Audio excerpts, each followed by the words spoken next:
ಸಿಂಪಲ್ಲಾಗಿ ಅಲಸಂಡೆ ಪಲ್ಯ ಯಾವ ರೀತಿ ಮಾಡೋದನ್ನು ತೋರಿಸ್ತೇನೆ ಇವತ್ತು. ಯಾರೆಲ್ಲ ನನ್ನ ಚಾನಲ್ ಸಬ್ಸ್ಕ್ರೈಬ್ ಮಾಡಿಲ್ಲ ಸಬ್ಸ್ಕ್ರೈಬ್ ಮಾಡಿ. 2 ಸ್ಪೂನ್ ಕೊಕೊನಟ್ ಆಯಿಲ್. ಎಣ್ಣೆ ಕಾದ ನಂತರ ಈರುಳ್ಳಿ ಹಾಕಬೇಕು. 1 ಈರುಳ್ಳಿ ಫ್ರೈ ಮಾಡಬೇಕು. ಫ್ರೈ ಆದ ನಂತರ ಕರಿಬೇವು ಹಾಕಬೇಕು. ಸ್ವಲ್ಪ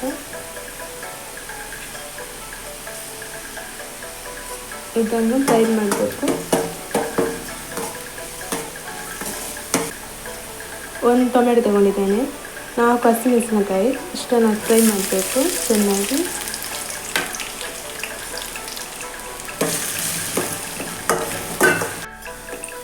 ಫ್ರೈ ಆದ ನಂತರ ಅಲಸಂಡೆ ಹಾಕಬೇಕು.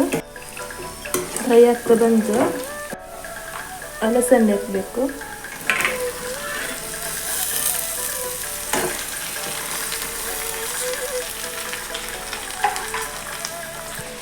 ಮಿಕ್ಸ್ ಮಾಡಬೇಕು.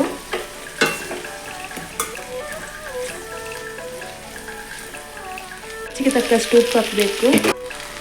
ಮಿಕ್ಸ್ ಮಾಡಬೇಕು. ಸ್ವಲ್ಪ ನೀರು ಬೇಕಾದ್ರೆ ಸೇರಿಸ್ಬೋದು.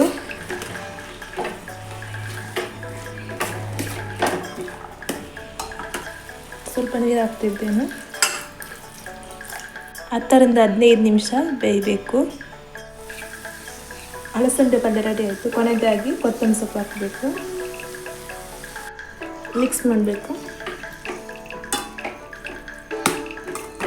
ಅಲಸಂಡೆ ಪಲ್ಯ ರೆಡಿ ಆಯಿತು. ಫ್ರೆಂಡ್ಸ್ ಚಾನಲ್ ಪ್ಲೀಸ್ ಸಬ್ಸ್ಕ್ರೈಬ್ ಮಾಡಿ ಆ್ಯಂಡ್ ಲೈಕ್ ಮಾಡಿ ಆ್ಯಂಡ್ ಶೇರ್ ಮಾಡಿ.